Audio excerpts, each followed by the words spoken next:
Richard Darbois, bonjour. Bonjour. Pour moi, c'est une immense chance de vous rencontrer ici, en plus en Suisse, à Polymanga. En fait, vous êtes une voix légendaire. Vous faites à peu près toutes les grandes légendes du cinéma, donc aussi bien Buzz l'éclair, le génie d'Aladin, bien sûr Sylvester Stallone, Harrison Ford, aussi bien pour Yann Solo que tous ces grands rôles. Comment est-ce que vous faites pour faire toutes ces voix? J'ai eu de la chance, hein. Bon, à part Stallone que j'ai fait quelques fois, mais la vraie voix de Stallone, je le dis toujours, c'est Alain Dorval.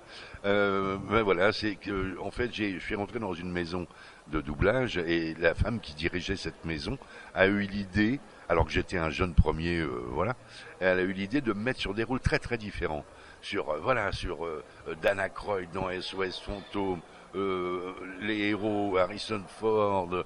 Donc j'ai fait toute une gamme de rôles assez incroyable et j'ai pu moduler ma voix justement pour pouvoir faire tous ces rôles. Donc c'est cette dame qui s'appelait Jenny Gérard qui a eu l'intuition que je pouvais faire des choses très différentes. Et après j'ai gardé tous ces personnages. Est-ce que c'est pas trop dur de faire des voix parce qu'en même temps vous avez votre propre voix, vous avez des voix que vous posez aussi, parce qu'en même temps vous vous rendez compte, vous avez bercé des générations et des générations, et donc moi qui suis un grand fan de aussi bien de dessins animés que de films, c'est vrai que c'est impressionnant. Oui.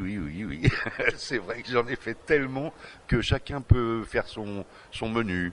Hein, chacun peut faire son marché. Il y en a qui me parlent de Batman, il y en a d'autres qui me parlent de plutôt Richard Gere, d'autres qui ont gardé en souvenir Retour vers le futur, Biff. Voilà, enfin donc c'est vrai que je fais partie. Ça fait quand même 50 ans ou 55 ans que je fais du doublage et j'ai eu la chance de faire des films cultes en fait. Hein. Des films qui ont marqué les gens. Donc de 10 ans, parce que les tout jeunes c'est Buzz l'éclair, et puis les plus anciens, ça remonte à Dirty Dancing. Donc voilà, j'ai eu voilà, j'ai eu de la chance aussi. Je me suis bien débrouillé pour les faire, mais j'ai fait des beaux films qui ont marqué. Et une autre question, est-ce que vous préférez doubler un dessin animé ou un film? Qu'est-ce qui est le plus compliqué pour vous? On peut mettre un peu plus de fantaisie et un peu plus de sa personnalité dans les dessins animés. Pour doubler de la chair humaine, j'appelle ça de la chair fraîche, il faut être plus précis. Hein, on peut pas dépasser ou être trop en dessous parce que ça sortirait pas du visage. Alors qu'en dessin animé, c'est un peu moins précis les expressions du visage, donc ça permet un peu plus de liberté, mais j'aime les deux. Et vous faites aussi bien des rôles dans dessin animé, des rôles de méchants que de gentils. Qu'est-ce que vous préférez? Est-ce que c'est plus sadique de faire un méchant en changeant la voix? C'est toujours pareil, les rôles de méchants, c'est toujours très sympa quand on a la voix comme moi pour descendre très grave et être méchant. Voilà, mais j'ai adoré aussi le génie dans Aladin. Donc c'est le métier de comédien, hein, c'est de jouer tous les rôles.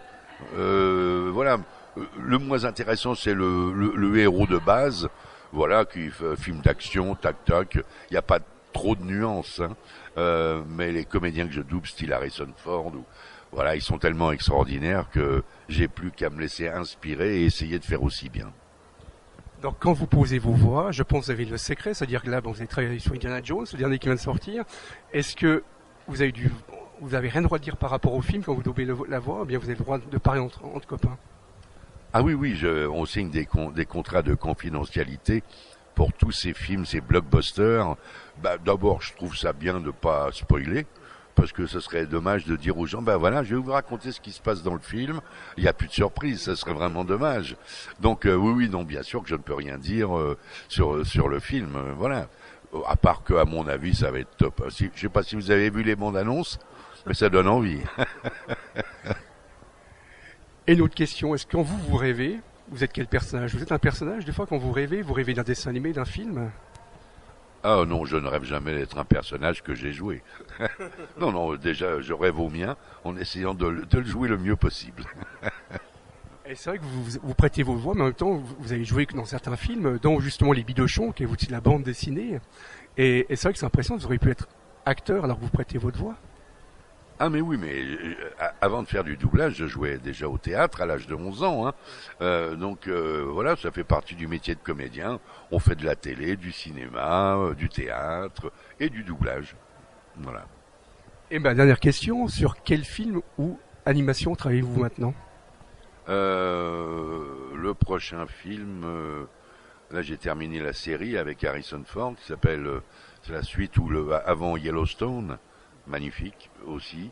Et donc là, pour l'instant, non, à part voilà, je suis là au Polymanga et non, il y a rien. Vous savez, on est prévenu quelquefois 3 semaines à l'avance ou un truc comme ça, hein, pour dire ah bah tiens, on a un film avec Gere, avec Ford, avec Glover. Voilà, il y a des projets dans les tiroirs. On parle d'une Arme Fatale 5. J'ai entendu parler de Toy Story 5 aussi, donc on verra.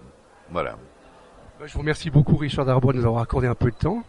Mais je vous en prie. C'est un plaisir d'être là, de retrouver cette région, cette belle région en plus, où j'étais venu il y a quelques années. Et voilà, je vais découvrir le public suisse. Merci beaucoup. Merci. Merci.